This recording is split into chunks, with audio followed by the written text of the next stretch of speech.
Evening to all and warm welcome to everybody for this Prakalp 2020. So this is a 16th National Chemical Engineering Conference, and I think as alumni, I know we started this conference in 2002, and now during that time it conference only present like a technical presentation, but now this event is becoming bigger and bigger, and with addition of two more events like industrial problem and another technical cues. So today I would like to give some background about how chemical engineering can be helpful for this sustainable development. So first, I would like to quote this two statement which which are relevant to sustainable development. One is economic development without human development is unsustainable, and chemical are a threads that ties industries together. Means this says like without chemical we are not able to human development is not possible. And if you see overall picture of our industry, it depends 96% of the final products or manufactured goods are required basic chemicals. So like if you take example, industries like pharmaceutical, agriculture, or some paint industry, where chemical are the basic raw material through which we convert it into high value product, and which are the uh, important for the daily life. But if you see our picture of our chemical industry in terms of word, so this contribute like out of 86 trillion US dollar GDP, it contributes our 5.68 trillion dollar. But in terms of Indian perspective, our chemical production is like only 150 billion US dollar contribution. And if you compare this with the like developing countries like United States of America and China, we are our uh, our GDP is very less as compared to these countries. And if you see USA, their GDP is 20 trillion dollar, and their chemical production is like 760 billion dollars. And our next is like a China. If you compare their GDP to chemical production, it's almost more than 10%. And if you see our country, India, our GDP is 2.7 trillion US dollar, but our chemical production is like a contribution of chemical industries to this GDP is 150 billion dollars.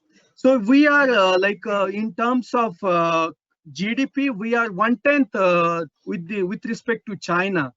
And as we know, our GDP, our Prime Minister want our GDP will grow up to $5 trillion, and obviously this will contribution of our chemical industry will be there. So and next is like if you see our import and export status of, there is a 13 billion US dollar deficit, whatever export and what and imports. So we need to ramp up our production. Our chemical industries will move more and more with increase in the GDP.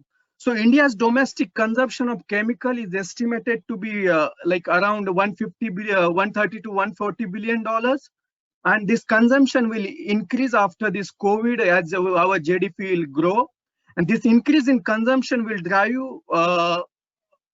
our import. But if you want to make in India successful, we need to develop our own processes. So if we compare word-wise how export is there, so if you see in India exports almost 50 US dollar billion to the other countries. In comparison to our population, if you see Switzerland, which population is 1 crore only, but which exports around 2 times the our exports. So this can reflect that our industry has huge potential to rise and to contribute our future GDP.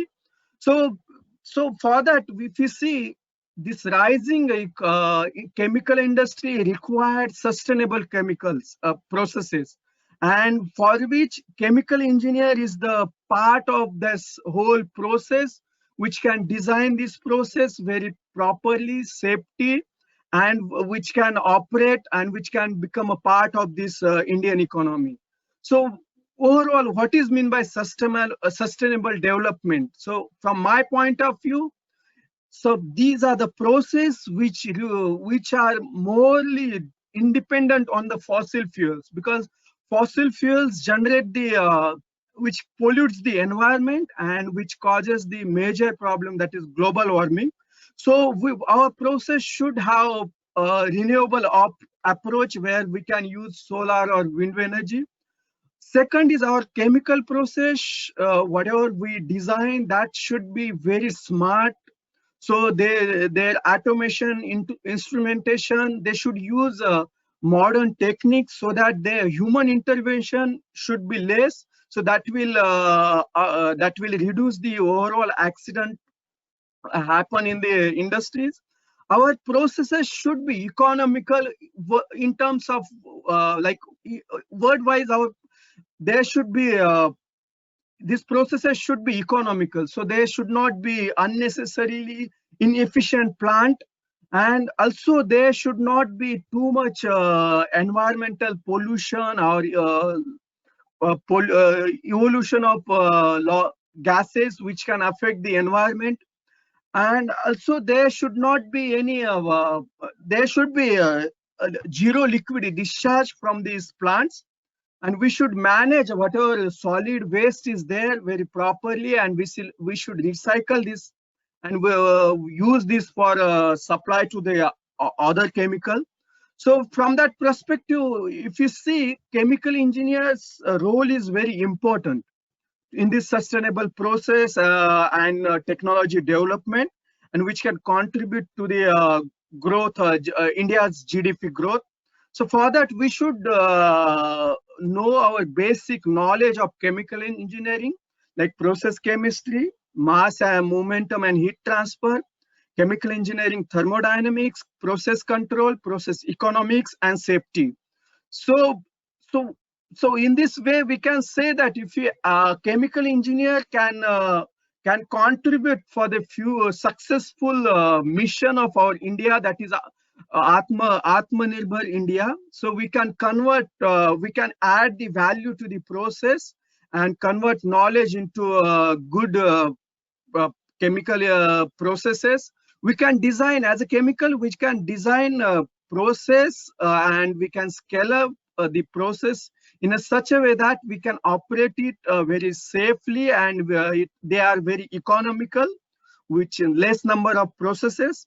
So for that, we need to have interdisciplinary approach for this designing of this whole plant. So we should know the knowledge of material, then mechanical, even electrical, chemistry, and instrumentation. So we can work together as an integrated team and develop good chemical plants. So that's why I would like to role of chemical engineer is very important in overall for this whole process of chemical industry. Yes, so I would like to thank you for this opportunity, for giving me as an alumni, as a honor of guest for this Prakalp 2020. And I would like to thank you all the faculty members for this opportunity. Thank you.